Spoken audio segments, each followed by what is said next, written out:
Assalamualaikum warahmatullahi wabarakatuh. Perkenalkan, nama saya Ade Meifa Azhari. Saya di sini akan sedikit membahas tentang proposal saya yang berjudul Analisis Persepsi Masyarakat Pedagang pada Pembiayaan Mudharabah di BRI Syariah KCP Blitar.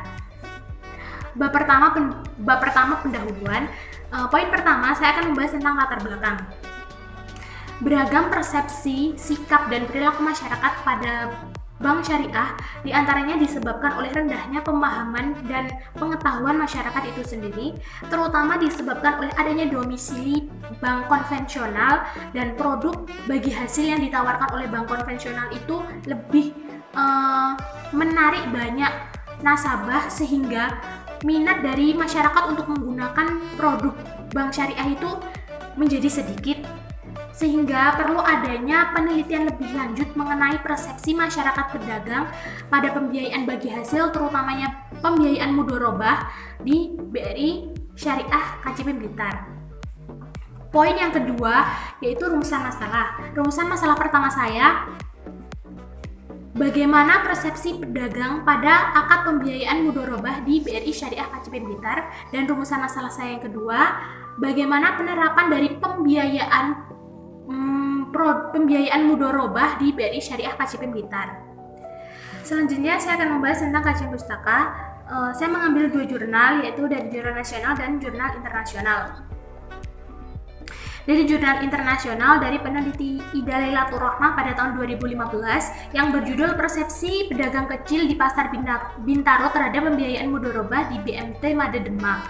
Perbedaan saya dengan penelitian tersebut yaitu saya tidak memfokuskan pedagang yang saya wawancarai itu berada di suatu tempat atau berada di suatu pasar, melainkan baik dari pedagang yang berada di pasar, pedagang kaki lima, bahkan pedagang keliling. Dan tempat penelitian saya juga berbeda. Penelitian tersebut menggunakan tempat di BMT Made Demak, sedangkan saya berada di BRI Syariah KCP Blitar.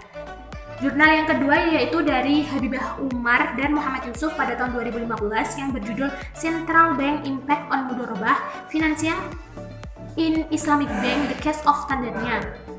Kami di sini sama-sama membahas produk bagi hasil mudharabah, tapi perbedaannya kami melakukan penelitian di tempat yang berbeda. Selanjutnya bab kedua yaitu landasan teori. Teori pertama saya menggunakan teori bank syariah. Saya membahas tentang pengertian perbankan syariah itu sendiri.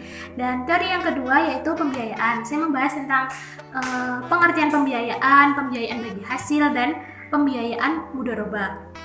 Poin ketiga atau teori ketiga, saya membahas tentang persepsi, membahas tentang pengertian persepsi dan faktor-faktor yang mempengaruhi persepsi. Selanjutnya yaitu metode penelitian. Yang pertama, pendekatan dan jenis pendekatan. Jenis penelitian ini bercorak field research. Jenis data yang digunakan dalam penelitian ini bersifat data kualitatif. Pendekatan penelitian. Penelitian lapangan ini menggunakan pendekatan yang digunakan adalah data deskriptif. Yang kedua, kehadiran penelitian. Kehadiran penelitian dalam penelitian ini sangatlah diperlukan karena peneliti merupakan instrumen kunci dalam suatu penelitian. Yang ketiga yaitu lokasi penelitian. Penelitian ini dilakukan di BRI Syariah KCP Blitar yang beralamatkan di Jalan Tanjung Turi, Kecamatan Sidoarjo, Kota Blitar. Yang keempat yaitu data dan sumber data. Di sini saya memerlukan data tentang persepsi pedagang pada akad pembiayaan mudharabah di BRI Syariah KCP Blitar dan data tentang penerapan pembiayaan mudharabah di BRI Syariah KCP Blitar. Sumber data diperoleh dari narasumber melalui wawancara dengan pihak terkait yaitu masyarakat pedagang yang berada di Kota Blitar. Poin yang kelima yaitu teknik pengumpulan data. Saya menggunakan dua teknik yaitu interview atau wawancara dan dokumentasi. Poin yang keenam yaitu teknik pengelolaan data. Saya menggunakan tiga cara yaitu editing, organisasi, dan penemuan hasil research. Selanjutnya yang poin yang ketujuh, analisis data. Analisis data di sini saya menggunakan metode induktif. Dan poin yang terakhir, poin ke-8, pengecekan keabsahan data.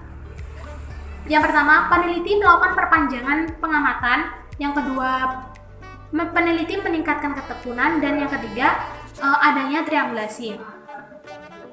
Demikian sedikit penjelasan mengenai proposal saya, semoga bermanfaat bagi kalian semua dan bagi saya.